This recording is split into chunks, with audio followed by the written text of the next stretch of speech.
On January 10th, 1980, the San Diego Chargers traveled to Cincinnati to take on the Bengals in the AFC Championship Game, where the winner would go to the Super Bowl. But the Bengals would not be the biggest challenge that day, nor the Chargers, as the biggest challenge was the weather, with temperatures of -9 degrees and wind chill coming close to -50. The elements took over in this game and changed what could have happened and really decided the outcome, as whoever adapted better would get the chance for the Super Bowl. This game would go on to be known as the Freezer Bowl, as one of the coldest games in NFL history. Bundle up as we dive into this very cold and frigid NFL game known as the Freezer Bowl today on Daily Sports History.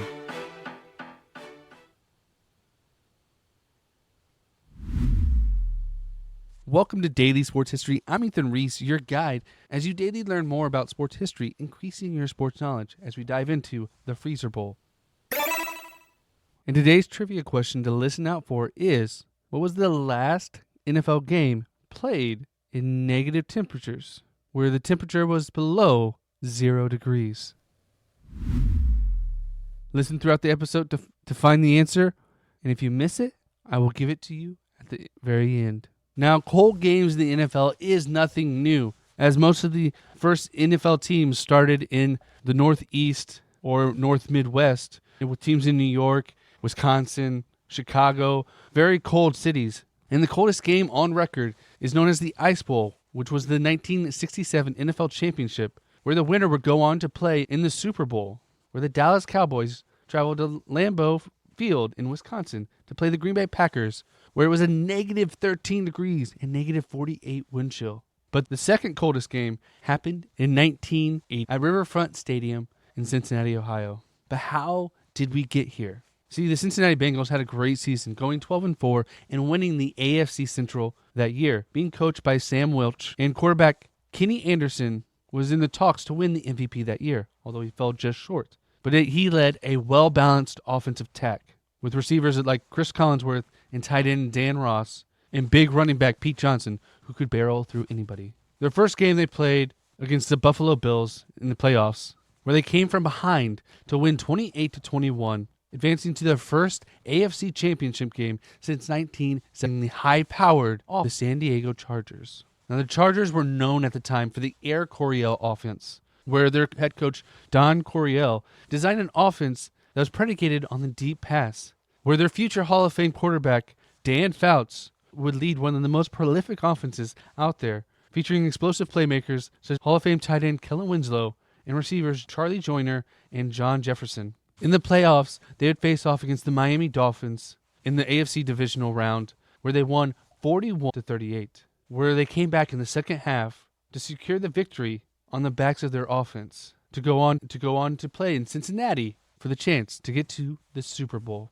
Now, at kickoff, the temperature was -9 degrees Fahrenheit, with wind chills plummeting anywhere from -37 to 50 degrees throughout the game, which ended up being the second coldest game in NFL history. And the closest we come to this low temperature since happened in 2000 in the NFC wildcard game against the Minnesota Vikings at the Seattle Seahawks. Now, knowing the game was cold, the team tried to offer options to help. Now, understand this is the 1980s. They didn't have all the technologies we have today, where like today we have these tubes that go into the shoulder pads that blow warm air and keep the players warm. And we also have just different ways of having the ground heated and having different ways to keep the players warm. Back then, it was just coats. But in the 1980s, they didn't have all this technology. What they did do was they had a plastic bench, and they put big industrial heaters under it to make it warm to sit on. Although it didn't really work well, and it actually caught a player on fire for a little bit because it had no safety standards. It was really something just put together last minute to try to combat the cold any way they could. And when you watch the clips of the game, you'll notice that offensive linemen for the Cincinnati Bengals are wearing no sleeves. They have no extra protection from the elements. Now, this was for two reasons. One of the options that a defensive end or a pass rusher has to get past an offensive lineman is to grab and pull. And if you have stuff on your arms, a shirt or any type of cloth on your arms, it's something else for them to grab and pull on. And so that's why they didn't do it. And it also psychologically messed with this team from Southern California that's not used to this cold. Frankly, no one is used to this cold. Coming out, they're all bundled up as much as possible.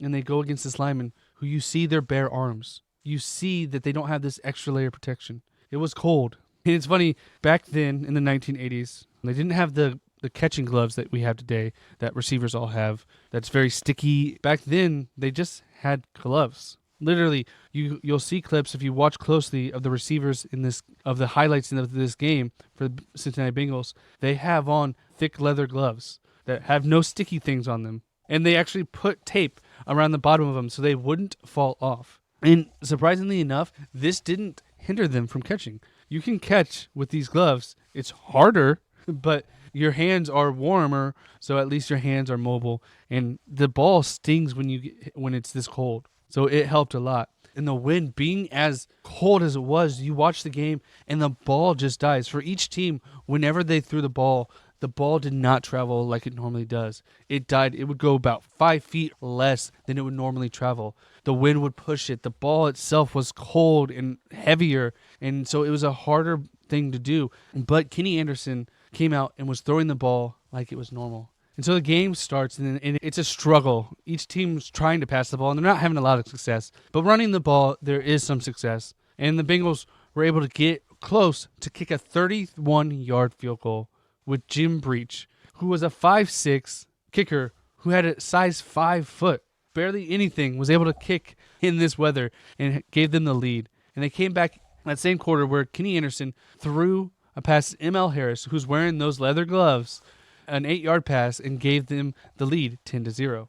Though the offense of the Chargers was struggling, they still, as the game went on, developed some sort of rhythm and were able to get a good drive going in the second quarter where Dan Fouts connected on a 33-yard pass to Kellen Winslow to give them a touchdown to bring the game 7-10. That would be the last time they would score. The Bengals really focused on rushing the ball with Pete Johnson throughout the rest of the game. And he bowled his way in the second quarter for another touchdown to give them an even bigger lead going into half, 17-7.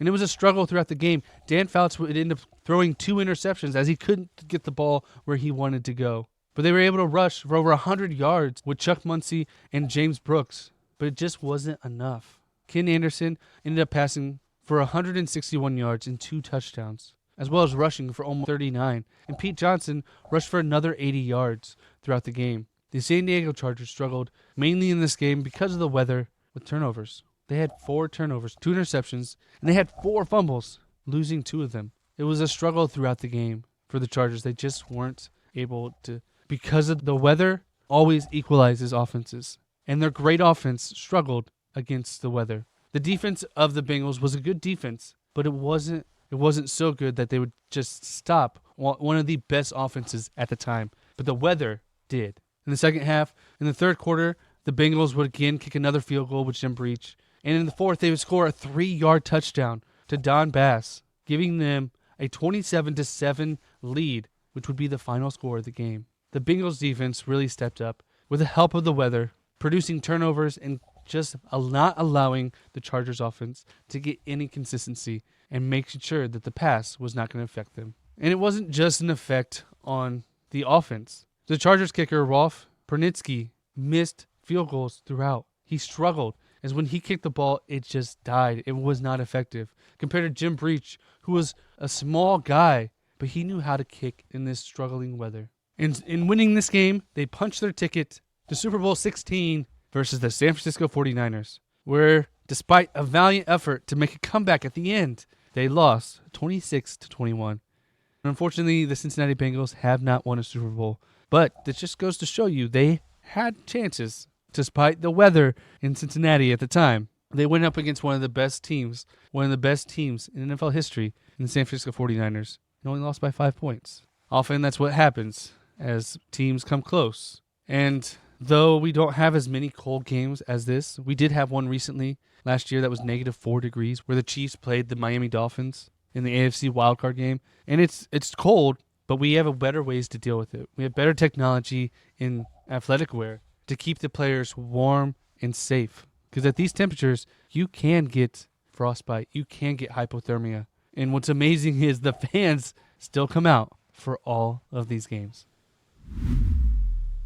I want to thank you for listening to today's Daily Sports History. And if you want more Cincinnati Bengals content, check out the Who Dey Den, where your host Taylor takes you through all the ups and downs that the Bengals are going through, covering the latest happenings of the Cincinnati Bengals.